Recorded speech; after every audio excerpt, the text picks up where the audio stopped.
Jessica sat on the edge of their velvet-upholstered couch, sipping a warm glass of milk as moonlight filtered through the massive floor-to-ceiling windows of their luxury penthouse. The skyline sparkled below like a field of stars, a perfect metaphor for the life she thought she had. To everyone who saw them from the outside, Jessica and Nathan Moore were the epitome of a dream couple. She was elegant, soft-spoken, with a glow that only a loving home and a growing baby could bring. He was charismatic, successful, always sharply dressed and making headlines for his booming real estate empire. Friends envied her. At charity galas, people would whisper about how lucky she was to have a man like Nathan. He would show up with his hand around her waist, smiling for the cameras, whispering sweet nothings into her ear that made even the photographers blush. Their social media accounts were filled with images of exotic vacations, yacht parties, and romantic dinners in the Maldives. Every like and comment added weight to the illusion that they were living in a perfect world. But lately, cracks had begun to show. Nathan, once eager to be involved in the pregnancy journey, rubbing her feet, reading baby books, attending appointments, had become strangely absent. He started returning home later and later, mumbling vague excuses about late-night meetings and urgent overseas calls. The warmth in his eyes had cooled, replaced by something distant, distracted. Jessica began to feel like a guest in her own home. Her conversations met with half-hearted nods or sighs of irritation. The baby room she designed with such excitement now echoed with silence. She often sat in the plush rocking chair, cradling her growing belly and whispering reassurances to the baby within. "We're okay," she'd say softly, as if to convince herself more than the child. Her instincts told her something was wrong, terribly wrong. But she didn't want to believe it. Nathan had always been loving. Could work pressure really change him this much? Still, the growing void between them felt undeniable. The expensive gifts he left behind no longer impressed her, they felt like guilt offerings. And as she watched him slip further away each day, Jessica couldn't help but wonder if the perfect life they built was only a pretty facade hiding an ugly truth. It was a quiet Tuesday afternoon when Jessica's world began to unravel, without warning, without drama, just a whisper in the wrong place at the wrong time. She had gone downstairs to grab a cup of herbal tea from the kitchen, barefoot, unnoticed. As she neared the back hallway near the servants' quarters, she paused. Laughter echoed from the open pantry door, followed by hushed voices. The maids didn't realize she was just around the corner. "She's pregnant, and he's out every night with that assistant of his," one of them said, her voice low but clear. "Bianca, right? The girl who always wears tight skirts and red lipstick." Jessica froze. Her heart thudded painfully in her chest. "Yeah, the blonde one," the second voice whispered. "I saw him drop her off last night. And not outside the office, outside a hotel. He even kissed her cheek, bold, considering his wife is carrying his child." Jessica backed away slowly, gripping her teacup like a lifeline. She climbed the stairs in a daze, each step heavier than the last. Her mind raced, but her face remained calm. No tears. Not yet. Her body couldn't afford a breakdown, not when she had a baby growing inside her. She pressed her hand to her belly, whispering, "It's going to be okay," though she wasn't sure if it was true. Later that evening, she sat alone in her bedroom with her phone on her lap. After a long pause, she dialed Lena. Lena, her childhood friend and now a fierce divorce attorney, answered immediately. "Jess? You okay?" Jessica's voice was steady, but her words were heavy. "I think Nathan is cheating on me, with Bianca." There was silence on the line, then Lena said, "Start documenting. Everything. Dates, texts, even receipts if you find them. You need to protect yourself and the baby." Jessica nodded, even though Lena couldn't see her. "I will. But I'm not leaving. Not yet. I'm not telling you to. But don't walk into this blind," Lena said. "Play the long game." So Jessica began quietly. She stopped asking questions and started watching. She kept screenshots of messages when she could, wrote down the times Nathan left and came back, saved credit card transactions she found suspicious. She smiled at him as if nothing was wrong, dined at his side, and posed for photos. But behind her calm smile, the truth was burning, and she was readying herself for the moment when everything would come crashing down. The waiting room was unusually quiet, filled only with the soft buzz of a television playing muted morning news. Jessica sat alone, one hand resting protectively over her belly, the other clenching her appointment slip. It was supposed to be a special day, the anatomy scan. She had imagined Nathan holding her hand, watching their baby's tiny heartbeat flicker across the screen. But once again, he had called last minute. "Emergency board meeting," he'd said. "Can't be helped." His voice was cold, distant, and Jessica had stopped expecting apologies. She blinked back the sting of tears as a nurse opened the door and glanced at her clipboard. "Mrs. Hartman," she called out brightly. Jessica looked up, confused. No one else in the room moved. The nurse glanced around again, puzzled. "Mrs. Bianca Hartman?" Jessica's heart stuttered. She stood slowly. "I think you meant Mrs. Moore." "Jessica Moore." The nurse's face flushed. "Oh, I'm so sorry. That's strange, they both have appointments today. Same time. Just mixed up the files for a second." Jessica managed a polite smile, but her mind was spinning. Hartman. Bianca's last name. Here. Today. At the same clinic. The walls seemed to close in around her as she followed the nurse down the hallway, her body moving on autopilot. Inside the dimly lit ultrasound room, she lay on the table, lifting her dress as the technician applied the cold gel. The screen flickered to life, and within seconds, the image of her baby appeared. "There's your little one," the technician said kindly. "Strong heartbeat. Everything looks perfect." Jessica blinked at the screen. She should have felt joy, relief. Instead, she felt hollow. The rhythmic thump-thump of her baby's heart echoed in her ears, steady, innocent, unaware of the chaos outside the womb. She clenched her jaw to stop her chin from trembling. She stared at the monitor and whispered softly, "You're all I need." When the appointment ended, Jessica moved like a ghost down the corridor. As she turned the corner, she caught a glimpse of someone stepping into another room, a woman with blonde hair and bright red nails. Bianca. She didn't see Jessica, but she didn't need to. The nurse's slip had confirmed everything. Bianca wasn't just an affair. She was pregnant too. Jessica walked out of the clinic in silence. Her hands trembled, but her back remained straight. The truth was no longer just suspicion, it was fact. And now, everything had changed. Jessica was resting on the chaise lounge in the sunroom, a book open but unread in her lap, when Nathan walked in, uncharacteristically chipper. He kissed her cheek lightly, then sat across from her, drumming his fingers on the glass table. "There's a business dinner tomorrow night," he began, not quite meeting her eyes. "I want you to come." Jessica blinked, surprised. "Me?" He nodded, quickly. "Clients, investors, just a few people. It'll be good to show that everything is solid." His words were careful, almost rehearsed. Jessica studied him, sensing something deeper beneath the surface, anxiety, guilt, or perhaps fear. He hadn't invited her to a work event in months.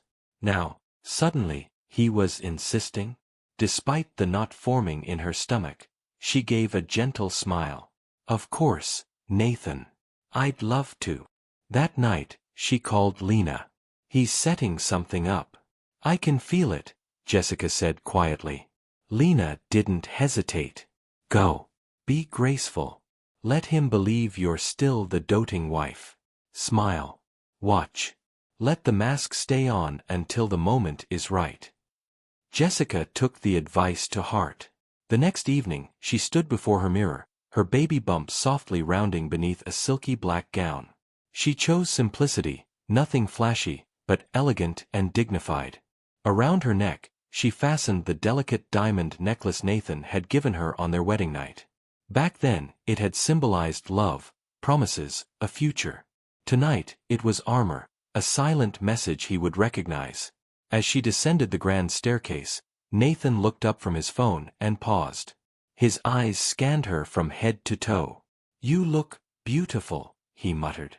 She smiled, gently touching her belly. "Let's go then."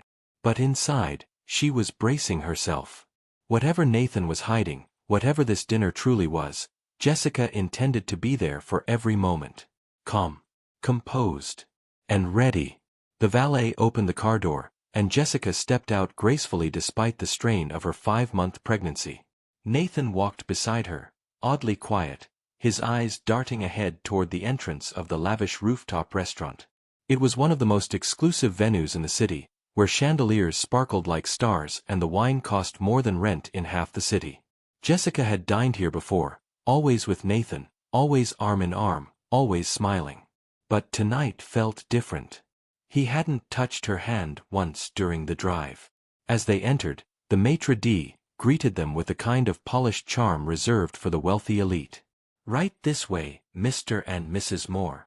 Jessica's eyes scanned the room as they followed him toward a candlelit corner table. But the moment she saw who was already seated there, her heart dropped. Bianca. The blonde assistant was dressed in a figure-hugging crimson dress, her lips painted to match.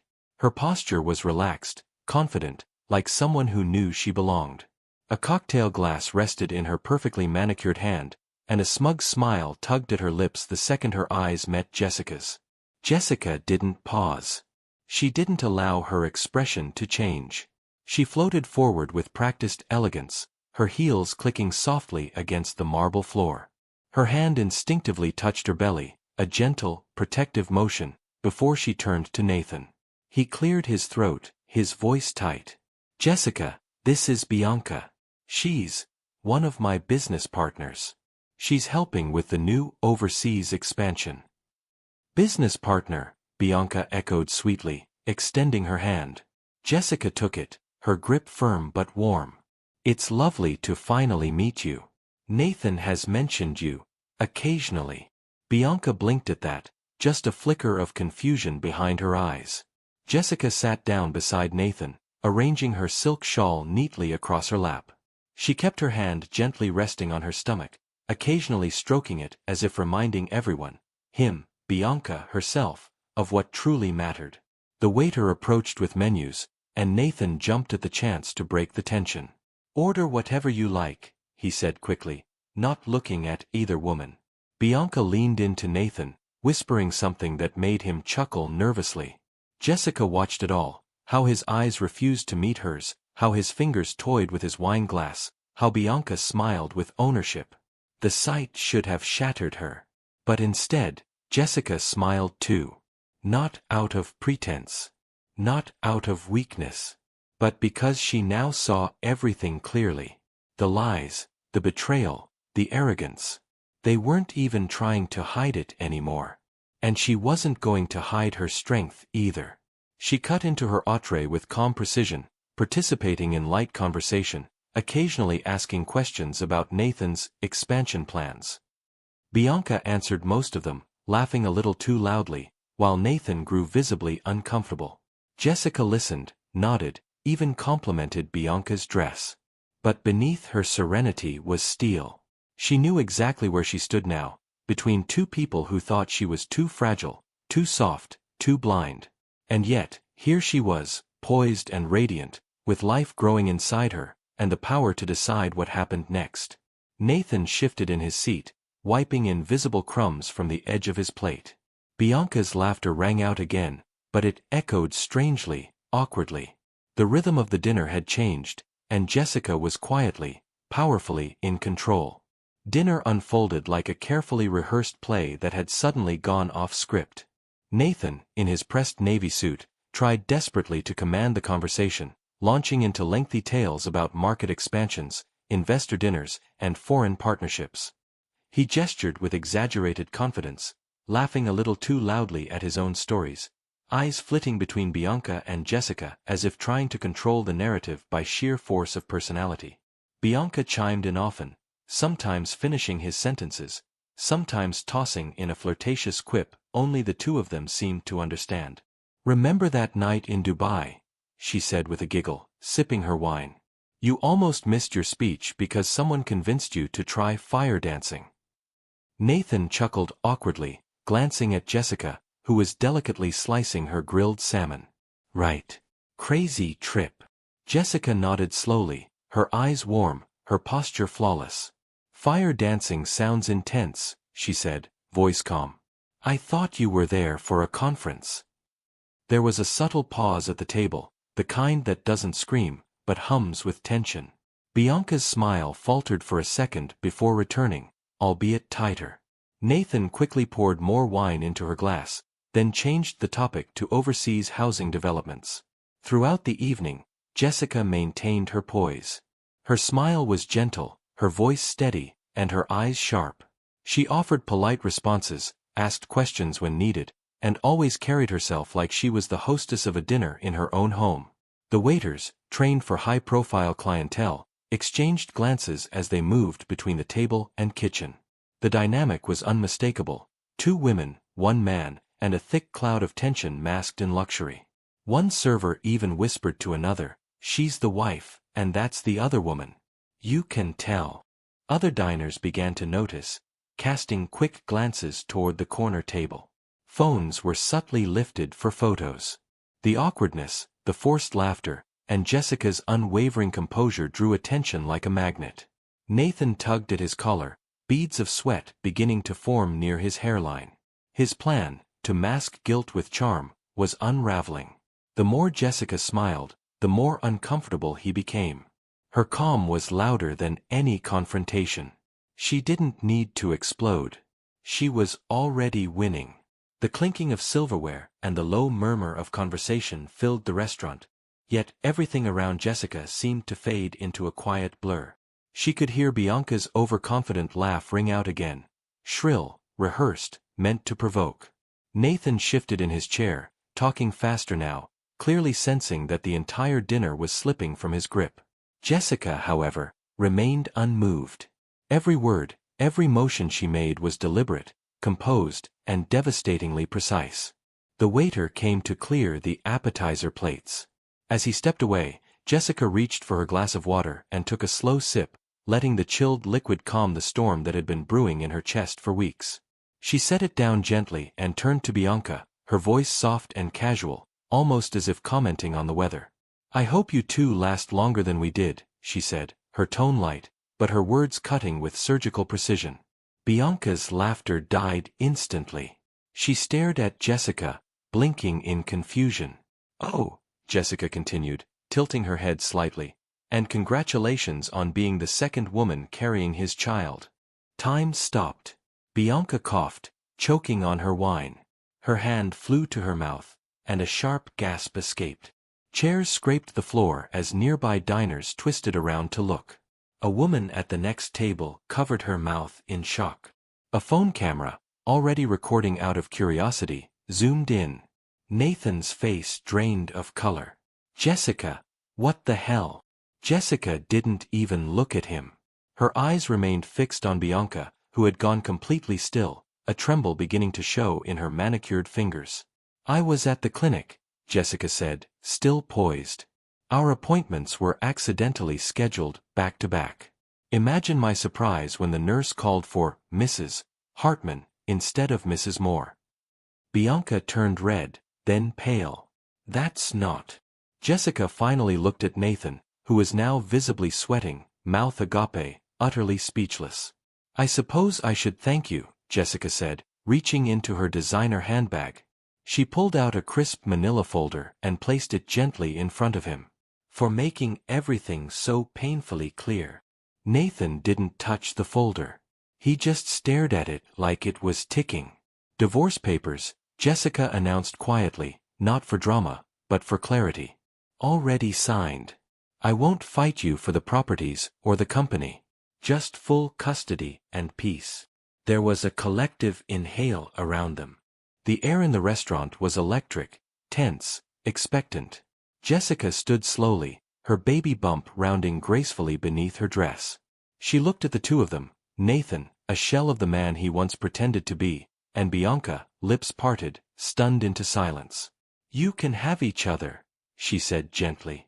"I'm done pretending." And with that, she turned.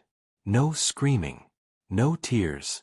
Just heels clicking steadily across the floor as dozens of diners watched her in awe. Some clapped quietly. Others whispered to each other in disbelief. As she passed the maitre d', he gave her a respectful nod. "Would you like your car brought around, Mrs. Moore?" She smiled faintly. "Yes. Thank you." Behind her, Nathan stared blankly at the papers, Bianca still frozen in shock beside him. Their perfect illusion had shattered publicly, dramatically, and all without Jessica raising her voice. Because she didn't need to fight. The truth had done it for her. The very next morning, the internet exploded. A grainy but clear video taken by a diner sitting 2 tables away had been uploaded to social media with the caption, "Pregnant wife outs mistress over dinner, live drama at Maison Lumière." The footage captured everything: the poised elegance of Jessica's reveal, Bianca's stunned reaction, and Nathan's pitiful silence as the divorce papers hit the table. Within hours, the video had been shared across platforms, racking up millions of views and sparking a wildfire of public outrage. Comment sections flooded with support for Jessica. "She handled that like a queen. This is how you expose trash, with grace and receipts. She's carrying his baby and still had to deal with this? Disgusting." News outlets picked it up by noon. Paparazzi stationed themselves outside Nathan's corporate offices. By evening, his PR team had released a generic statement urging respect for our family's privacy during this difficult time. But it was too late. Corporate sponsors began withdrawing one by one. A luxury watch brand he had partnered with issued a formal announcement ending their collaboration. A tech conference pulled his speaking slot. Investors panicked. Within 24 hours, shares of Nathan's company dipped sharply. Financial analysts began questioning whether the empire he'd built could survive the scandal. Nathan, once praised as a visionary entrepreneur, was now trending on social media under hashtags like #DinnerDisaster, #JessicaDeservedBetter, and #MistressMeltdown. Bianca, who once reveled in the spotlight, went silent online. She attempted to reach out to Jessica, first through text, then calls, even sending a handwritten note through an assistant. Each effort was met with the same result: silence. Jessica had blocked her on every platform. There was nothing left to say. Jessica didn't speak publicly, didn't release a statement, didn't post a thing. Her silence only added to her dignity. The world admired her for it. She became a symbol of quiet strength, a woman who refused to be broken or baited. And while Nathan's empire shook under the weight of his own betrayal, Jessica, away from the noise, focused only on what mattered most now: healing, peace, and the little life growing safely inside her. Months passed, and the storm slowly faded into background noise. The headlines moved on, the gossip died down, and the world found new scandals to devour. But Jessica didn't return to the shadows, she simply redirected the light. Instead of seeking revenge or staying hidden in silence, she chose something more powerful: purpose. With the money she'd rightfully secured through the divorce, she poured her heart into creating something meaningful. The result was the Haven Bloom Center, a serene, fully staffed prenatal wellness space designed for single and struggling pregnant women who had been abandoned, mistreated, or simply needed support. She worked closely with doctors, therapists, and nutritionists. Every corner of the center reflected her journey: gentle colors, calming music, warm meals, and rooms filled with kindness. It was more than just a clinic. It was a sanctuary. Lena stood proudly at her side, helping with legal logistics and smiling through every planning meeting. "You didn't just walk away," she told Jessica one afternoon as they painted the front sign together. "You built something out of the ashes. Something no one can take from you." Word of Jessica's project spread quickly. Donations began pouring in, not just from wealthy philanthropists but from everyday women who had seen her video and felt seen in her strength. Letters arrived from across the country. Women shared their own heartbreaks, thanking her for inspiring them to rise above betrayal with grace instead of hatred. By the time the center opened, Jessica's baby bump had grown round and full. Her long, flowing dress clung gently to her body, the diamond necklace from her wedding night still resting at her collarbone, not as a reminder of Nathan, but as a symbol of how far she had come. That night, beneath soft lantern lights, She stood on the steps of her center beside Lena as cameras flashed and supporters applauded. Jessica didn't give a dramatic speech. She simply smiled, one hand on her stomach, and said, "This place is for the women who were told they couldn't survive on their own, and proved they could."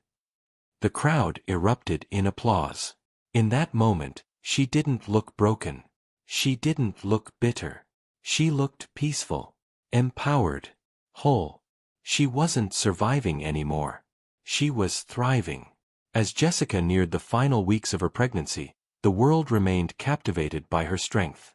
While the chaos had settled, Nathan, now stripped of his reputation and business clout, began making quiet attempts to contact her. First through his lawyer, then through letters, pleading, apologizing, begging to be present when the baby arrived.